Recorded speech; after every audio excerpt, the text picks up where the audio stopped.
Big tech has gone too far. Way too far. We talked about this a little bit yesterday. Twitter is now fact-checking Donald Trump on this issue of voter fraud through the mail. And the fact check is ironic because the thing that Trump said is actually correct and is proven out by cases that the DOJ is looking into and that have been proven of mail fraud, of voter fraud rather, including mail fraud.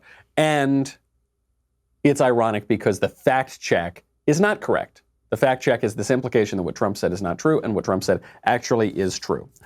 Look, we've all dealt with big tech coming after us a little bit, okay? I remember on Election Day 2016, I was barred from Twitter for 24 hours on Election Day, and it was because I shared a meme joking about Hillary Clinton and Hillary voters, and they took me off Twitter for 24 hours, just coincidentally on Election Day. I've heard this story from so many people. It's true not just on Twitter, but it's true on Facebook and YouTube, right? It's happened to all of us. This is different. Fact-checking the President of the United States in a presidential election year on the issue of voting, especially when Twitter's wrong and Trump is right, is a big issue. It matters because it means Twitter is going to interfere in a presidential election. It matters because Twitter is now telling you that it will no longer be a neutral platform. It will actually weigh in and tell you what you should believe and what you should not believe. And it matters because Twitter has just opened itself up to an absolute nightmare of double standards. For instance, Twitter decided it was going to weigh in and fact-check President Trump's completely accurate statement about voter fraud in the mail. But Twitter is not going to weigh in at the same time while President Trump accuses a morning TV show host of murdering a staffer. Isn't that a little odd? Because I'm willing to admit, okay, I'm not so blinded by partisanship. I'm willing to admit that, maybe Joe Scarborough did not murder his staffer. Okay, I actually think it's unlikely that Joe Scarborough is a murderer.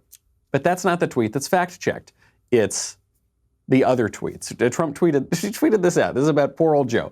The opening of a cold case against psycho Joe Scarborough was not a Donald Trump original thought. This has been going on for years, long before I joined the chorus. In 2016, when Wacky Joe and his wacky future ex-wife, Mika, what a line. Totally landed. Would endlessly interview me, I would always be thinking about whether or not Joe could have done such a horrible thing. Maybe or maybe not, but I find Joe to be a total nutjob, and I knew him well for far better than most. So many unanswered and obvious questions, but I won't bring them up now. Law enforcement eventually will. So if any tweet is going to be fact-checked, probably it should be this one, right? But it isn't. Twitter is not fact-checking this because the Joe Scarborough thing is just a total distraction. It doesn't actually matter, right? And the line about the wacky future ex-wife is extremely funny. So that doesn't threaten the left. Donald Trump pointing out that what they're trying to do to voting all across this country is illegitimate, that does threaten the left's plans, and so they're going to try to shut it down. Lots of double standards. And of course, there's this overarching problem, which is that big tech almost exclusively targets conservatives. So what do? Donald Trump has an idea. He tweets out, Republicans feel that social media platforms totally silence conservative voices. We will strongly regulate or close them down before we can ever allow this to happen. We saw what they attempted to do and failed in 2016. We can't let a more sophisticated version of that happen again, just like we can't let large-scale mail-in ballots take root in our country. It would be a free-for-all on cheating, forgery, and the theft of ballots. Whoever cheated the most would win. Likewise, social media. Clean up your act now. Love this. Totally support it. What specifically should be done? Some people say we should do nothing in the name of some free market that isn't particularly free. Those people are the squishes. They're the ones that do nothing, just let social media control the flow of information and interfere in a presidential election. That's not a serious argument. Some people say we don't need to pass new laws. We can just enforce the laws on the books. This is a much smarter group of people. This is people like Senator Ted Cruz who says this. They're speaking specifically about a section of a law from the 1990s. It's called Section 230 of the Communications Decency Act. This Section 230 is what provides what you've heard of as the publisher platform distinction. So it was this protection for technology companies in the 90s to help the internet grow. And what it said was, if you are a platform, then you're not going to be held liable for the stuff, the content on your platform. But if you're a publisher, like a newspaper or a TV network, then you can be held responsible for those sorts of things.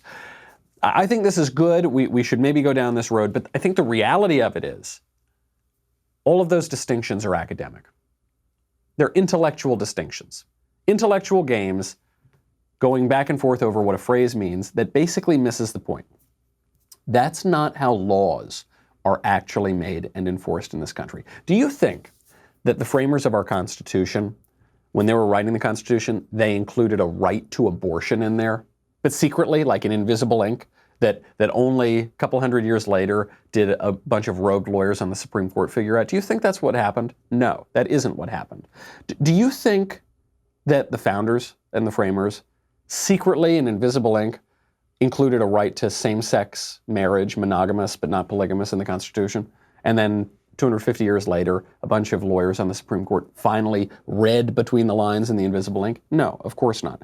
Do you think that the First Amendment has always protected, for instance, pornography? No, certainly hasn't, because for most of our country's history, there was no protection for pornography. Do you think, moving beyond the Constitution into the law, that the Civil Rights Act protects gender identity as certain lawyers are litigating right now? No, of course not. It included protections on the basis of sex. There was no conception of gender identity as we think of it today, back when the Civil Rights Law was passed. The left understands power a lot better than the right, okay? That's just the point. There are written laws and there's a written Constitution on the one side. There's also the real practical set of laws and the real practical Constitution on the other side, okay? And sometimes those have more to do with each other than at other times, but sometimes they're very separate. This situation with big tech is unacceptable. We cannot allow it to go on. It is a threat to our country. It is a threat to our democratic institutions. We have to stop it. However it is stopped is the way that we should stop it, and we should worry a little bit less about the intellectual games and the academic discussions. If you enjoyed that break from the disinformation, the historical revision, and the screaming about the end of the world, be sure to hit the subscribe button so you never miss another video.